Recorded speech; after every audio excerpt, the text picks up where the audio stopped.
देखिए, आपके second paper में पहली जो 2 एकांकी थी वो मैंने बता चुका हूँ, और ये तीसरी एकांकी है। मात्र 3 ही एकांकियाँ आपके सिलेबस में। इसके बाद कथितर विधाएँ हैं जिसमें 5 हैं, उनको मैं इसके बाद बता दूंगा। और या चाहो तो आप हानुस नाटक है उसको पढ़ लें, जैसा भी चाहो। तो देखिए, जैसा नाम है हरित गंगा है, हमीदुल्ला है। जैसे अपन अभी इनके जीवन परिचय में पढ़ चुके हैं। इनके जन्म 1938 जयपुर राजस्थान में हुआ है। और ये कैसे हैं, लेखन और मंच कला को स्थान देने वाले हैं। और बहुत सारी जिस तरह से लॉ ग्रेजुएट किया है, फिर में हिंदी से किया है। और रुचि जो है इनकी नाटक और एकांकी के क्षेत्र में है। और बहुत सारे पुरस्कार, जिसमें मीरा, बिहारी और भरत मुनि, बहुत सारे पुरस्कार इसको मिले हैं। और बहुत सारी एकांकी भी इन्होंने लिखी है। लेकिन ये जो एकांकी लिखी है, हरित गंगा जैसा नाम है, तो हरित गंगा जुड़ी किससे है, ध्यान रखना है। मेन चीज़ आपको पर्यावरण से जुड़ी हुई एकांकी है। इसके कहानी के मध्य भी वही कथा वस्तु रखी गई है जो पर्यावरण संरक्षण से जुड़ी हुई है। तो हमीदुल्ला है। अब देखिए, हरित गंगा, हरित सीधी बात है कि हरियाली है, वहाँ हरित चीज़ होती है। और गंध का मतलब है कि हरियाली से ही अनेक प्रकार की गंध आती है, क्योंकि विभिन्न प्रकार के फूल खिलते हैं। तो उस पर्यावरण जो हमें खुशबू, अच्छी खुशबू देता है, उस पर्यावरण को संरक्षण करना हमारा कर्तव्य बनता है। अब इसमें जो दिया है, क्योंकि पात्र हैं और पात्रों के माध्यम से स्थिति स्पष्ट होती है। क्योंकि आपसे अगर इसकी तात्विक समीक्षा कराई जाए तो तत्वों में भी आपको कथा वस्तु लिखोगे, कथा वस्तु में शुरू से लेकर अंत तक आपको बात दिखानी है। दूसरे पॉइंट आपका है संवाद शैली। तो संवाद शैली जब तो बनेगी जब ठेकेदार लिखोगे, स्वामीदास लिखोगे, सरपंच लिखोगे, रामोड़ा लिखोगे, किसने क्या कहा, जब तो कथोपकथन बनेगा। और पात्र चरित्र चित्रण, जब इनका नाम याद होगा, ठेकेदार का चरित्र कैसा था, स्वामीदास का कैसा था, सरपंच कैसा था, जब तो आप कुछ कर पाओगे। तो इसीलिए पात्रों की स्थिति, उनका चरित्र, उनका व्यवहार, उनकी कार्यशैली, किसने क्या किया है, तो वो चीज़ आपको याद होना जरूरी है। तो देखिए, हरित गंगा जो एकांकी है वो ठेकेदार, सबसे पहला पात्र दिखाया है इसमें ठेकेदार। और ठेकेदार कौन है, एक अधेड़ उम्र का व्यक्ति है। अब ठेकेदार अधेड़ उम्र का भी हो सकता है, कोई नया व्यक्ति भी हो सकता है। लेकिन ठेकेदार ऐसे नहीं बनते, उनमें भी मतलब क्लास 1, क्लास 2, क्लास 3 चलते हैं ठेकेदारों में भी। तो ये ठेकेदार ऐसा है जिसने गवर्नमेंट ने इसको परमिशन दे रखी कि भाई जहाँ काम करेगा। तो ये ठेकेदार किस चीज़ का है, लकड़ी काटने का, पेड़ों को काटने का। कोई ठेका दिया जाता है जिसको ये देता है, समझ लो आप, सरकार ने इसको ऑथराइज कर रखा है। स्वामीदास ठेकेदार का नौकर है। अब नौकर तो वही काम करेगा जो अपना मालिक कहेगा, सीधी बात है। वो यूँ कहेगा कुआं में गिर तो कुआं में गिर, नौकर को मत गिरे तो मत गिरे। भाई नौकर तो नौकर ही है, मालिक का हुक्म का आदेश करेगा। तो वो ठेकेदार जैसे कहता है वैसे स्वामीदास करता है। स्वामीदास को भापता भी है वो चीज़ को कि ठेकेदार ये बात गलत है, या आदमी सरपंच गलत हो सकता है, सही साबित हो सकता है। बोले कुछ नहीं, ये मेरा काम है, सरपंच से बात करना और कैसे की जाती है। तो ये सारी बात चलती है इनके बीच में। ये सरपंच है और ये गांव का सरपंच है, जो कैसा व्यक्ति है, ईमानदार। ईमानदार व्यक्ति है, वो किसी भी तरह से कोई प्रलोभन में नहीं आना चाहता है, सत्य पर टिका रहता है। ठेकेदार कहता है कि मैं जंगल के पेड़ काटूंगा, सरपंच कहता है कि पेड़ कैसे काट लेगा, मैं गांव का सरपंच हूँ, मेरी जिम्मेदारी है। यहाँ का जो पर्यावरण है उसको संरक्षण करना, वो जिम्मेदारी मेरी है। पेड़ों को काटो तो उससे पहले मैं मरूंगा, नहीं क्या? अपनी एक अच्छी भावना, ईमानदारी, अपनी सत्य निष्ठा का पालन किया है सरपंच ने। और रामोड़ा सरपंच का भतीजा है, जो हमेशा सरपंच के साथ रहता है और हर बात में शामिल होता है, अच्छा बुरे में। चाहे वो भजन संगीत है, चाहे वो धर्म कीर्तन है, चाहे कोई लड़ाई झगड़े का, हमेशा सरपंच का भतीजा उसके साथ रहता है। ये सुंदरी है, सुंदरी सरपंच की 16 वर्षीय पुत्री है, जो एक नवयुवती है, अच्छी है, सुंदर है। और उसके बाद ग्रामीण गांव के लोग दिखाए हैं, लास्ट में ग्रामीण गांव के लोग दिखाए हैं जब ठेकेदार और सरपंच के बीच वार्तालाप होती है। और जब वार्तालाप होती है, जब जिस स्टेज पर बात पहुंचती है कि भाई पेड़ों को काट रहा नहीं मान रहा, तो सरपंच ग्राम के लोगों को भड़का देता है कि भाई अपन को पर्यावरण क्षति होगी, बरसात नहीं होगी, ये तुमको पागल बना रहा है कि मैं यहाँ पेड़ काटूंगा, फिर आपको उद्योग धंधे की फैक्ट्री खोलूँगा, फिर आपको मैं बेरोजगारी मिटाऊंगा। बोलिए पागल बना रहा है, लकड़ी को काट ले जाएगा, कुछ नहीं है अपने पास। तो फिर ग्रामीण लोगों को सचेत कर देता है, जागरूक करता है जनता को सरपंच। और जब वो आता है अपने मजदूर लेके, जब तक प्रत्येक पेड़ का आदमी बांगड़ी भर के खड़े मिले, प्रत्येक पेड़ के जो ठेकेदार आता है वो देखता है कि ये क्या हुआ। बोले यार तो सब लोग चिपक रहे पेड़। बोले सरपंच, बोले यही बात थी क्या? बोले मैंने वचन दिया था मुँह से मना नहीं करूँगा, लेकिन मुँह से मना ना करूँ, लेकिन बांगड़ी तो भर रखी। कसम वसम दिलाई जाती है इसको सरपंच को, लेकिन सरपंच पालना करता है कसम की, तो मुँह से नहीं बोलता है, लेकिन पेड़ को तो बांगड़ी भर रखा है। इसका मतलब वो प्राणों की आहुति और बलिदान दे सकता है, लेकिन पेड़ों को नहीं काटने देगा। तो ये क्या है, ग्रामीण लोगों के माध्यम से अपने पर्यावरण संरक्षण को सुरक्षित रखता है। और पुलिस इतने में ही, जब तक ठेकेदार गिनता है कि 1 2 3, तुम सब पेड़ों से हट जाना, नहीं 3 गिना और गोली चली। जब तक पुलिस आदमकती है, बोल ठेकेदार रुक जाओ, गोली मत चला, तेरा खेल खत्म। क्या कहते हैं पुलिस? बोल तेरा खेल खत्म। गाड़ी में बिठाते हैं और पकड़कर उसको ठेकेदार को ले जाते हैं। तो इस तरह की कहानी जो है इसमें रखी गई है। तो देखिए, थोड़ी सी मैं बात करता हूँ, ये जिस परिवेश से दिखाई गई है उस परिवेश में क्या दिखाया है। देखो, नाटक की पृष्ठभूमि है, एकांकी एक नाटक का छोटा रूप है, इसलिए नाटक बोला है। तो नाटक की एकांकी की पृष्ठभूमि में क्या दिखाया है? घना जंगल। घना जंगल में स्थित एक ग्राम्य ढाणी है, और घना जंगल होता है जिसमें आदिवासी निवास करते हैं, समझ लो आप। तो घने घने जंगलों के बीच रहते हैं वो। ढाणी दिखाई है। मंच के मध्य भाग में पीछे की एक बरगद का मोटा तना दिखाया है। जो ढाणी है उस ढाणी के पीछे बरगद का पेड़ दिखाया है। और बरगद का पेड़ तो भाई कितना बड़ा होता है, बहुत बड़ा विशाल होता है। कितने पशु पक्षियों को बसेरा करता है और कितने जानवरों को वो छाया देता है। बरगद का पेड़ लगाने के बराबर और कोई धर्म नहीं है, बहुत बड़ा फायदा है इसका प्रकृति परिवेश में। तो भाग के पीछे बरगद का मोटा तना, जिसकी धरती पर फैली जड़ों के उभरे हिस्सों का पात्र बैठने उठने के लिए उपयोग करते हैं। जंगल है, जंगल के बीच ढाणी है, ढाणी के पीछे बरगद का पेड़ दिखाया है जो बहुत बड़ा है। उसकी जमीन से उभरी हुई जड़ें हैं जिन पर लोग बैठने उठने का काम लेते हैं। बरगद का पेड़ एक कलकत्ता में भी है, लेकिन वो कितना, एक बरगद का पेड़ है जिसका एरिया 2 किलोमीटर का है। 2 किलोमीटर एरिया का बरगद का पेड़ है, मैंने मेरी आंखों से देखा है। उसके चारों बगल जाल लगा हुआ है, चारों बगल। अब उसमें बरगद का पेड़, उस पर लिखा हुआ है, इनाम भी लिखा हुआ है कि कोई व्यक्ति अगर इस बरगद के मूल पेड़ को बता दे तो उसको इनाम है। तो मूल पेड़ तो ख़त्म हो गया, लेकिन शाखा में से शाखा, शाखा में से शाखा जमीन में चलती गई और वो 2 किलोमीटर एरिया के उसमें फैला हुआ है।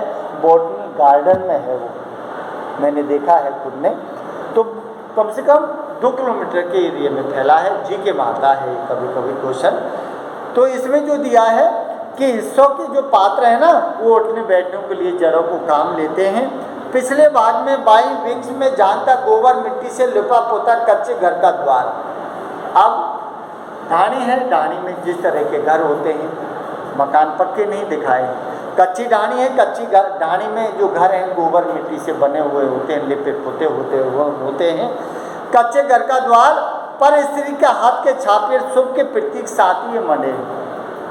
ग्रामीण परिवेश की जो औरत स्त्री हैं अपने कच्चे घर होते हैं, लेकिन कच्चे घरों को लीप पोत कर जब बनाती है ना, बहुत सुंदर लगते हैं, जिनमें स्वास्तिक चिन्ह बना है, सातिया शब्द दिया है, प्रतीक सातिये मंडे।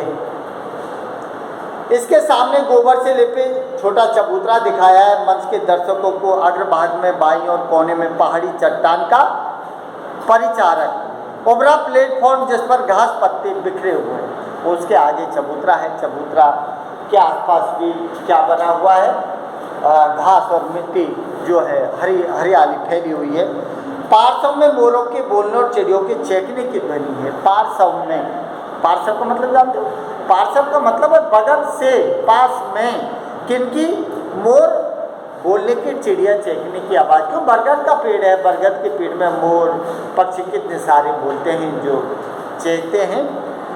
तो ध्वनि का प्रभाव जो कुछ क्षण जारी रहते हैं, इनमें सुपर इम्पोज करती जीभ की तेजी से आने की ठहरने क्या, इतने में एक घर घर करती जीभ आती है।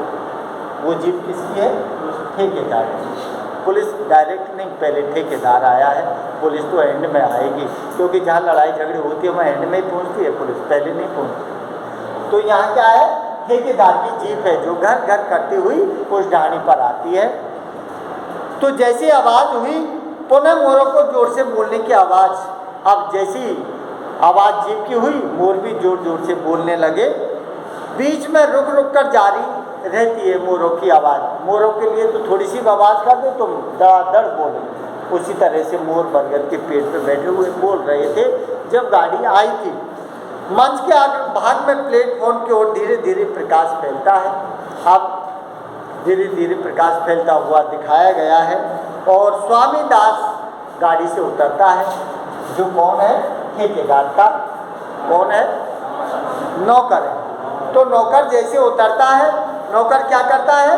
3 लकड़ी के पायों का स्टैंड लेता है। 3 लकड़ी के पायों का स्टैंड उतारता है, गाड़ी से खुद उतरता है और उसको ढाणी बरगद के पेड़ के वहाँ लगा देता है, तिपाई को। और तिपाई पर क्या करता है? और उस पर एक बड़ा रंगीन नक्शा फैला देता है तिपाई पर। कहता कुछ नहीं है, बस गाड़ी आई, गाड़ी से उतरा, गाड़ी से उतरकर तिपाई लगाई, तिपाई पर एक रंगीन जो नक्शा है वो फैलाया। और अब वो बात करते हैं ठेकेदार और स्वामीदास। यहाँ से फिर नाटक एकांकिका मंच का रोल प्ले होते हुए दिखाया गया है। तो वो दोनों बातें करते हैं। तो स्वामीदास कहता है कि ठेकेदार जी यही वो जगह है। हाँ बोल, यही वो जगह है, कितनी रमणीय है, कितनी सुंदर है। तो बोल क्या करना है? बोल करना क्या है? इस पेड़ को, बरगद का जो पेड़ है उसको काटना है। बोल काटोगे? बोल चोर को देख के मोर बोलते हैं।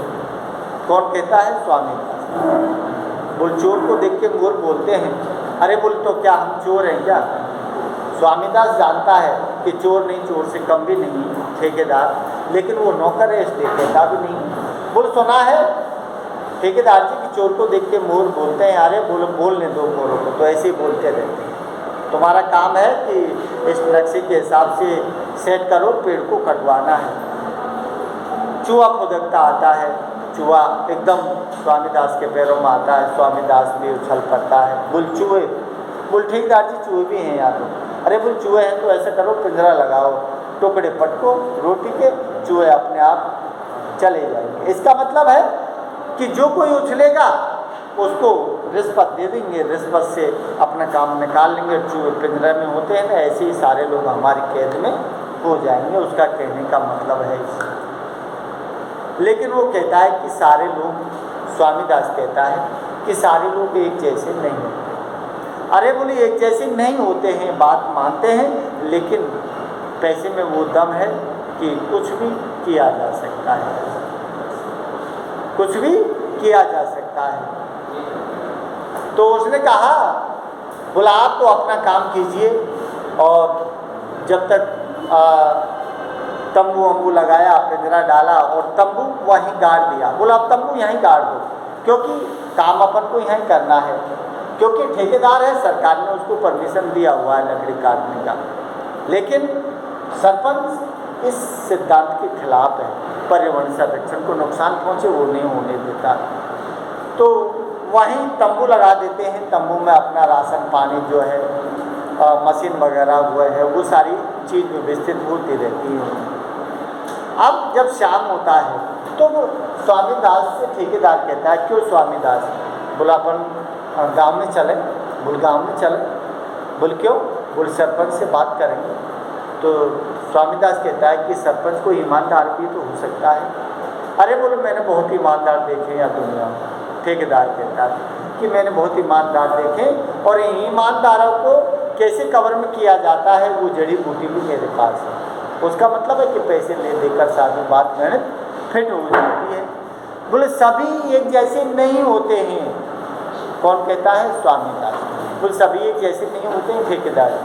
अरे बोले नहीं होगा, वो बाद में देखा जाएगा, पहले अपना काम है व्यवस्थित वो करो, अपना जो तंबू है वो लगाओ, पिंजरा है वो लगाओ, और इस एरिया की कहाँ से कैसे कटाई करनी है वो सारी चीज़ आप देख।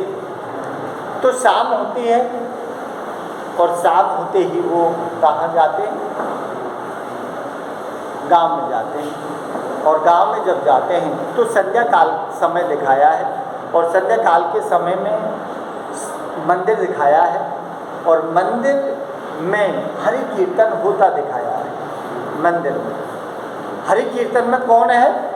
हरि कीर्तन में सरपंच है, रामोड़ा है, ग्राम के लोग हैं, और उसकी बेटी सुंदरी है। सब हरि कीर्तन लोग कर रहे हैं, और हरि कीर्तन में उन्होंने दिखाया है। देखिए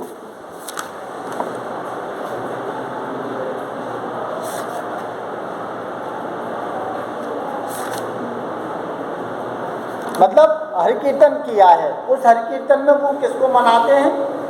इंद्र देवता को मनाते हैं, भगवान का भजन कर रहे हैं। वो ये चाह रहे हैं कि परिवेश जो वातावरण है ना उसमें बरसात हो जाए, बरसात हो जाए तो हरियाली हो जाए, हरियाली हो जाए तो किसान का जीवन आबाद हो जाए, पशु पक्षी जानवर है उनको भी जल की समस्या मिट जाए।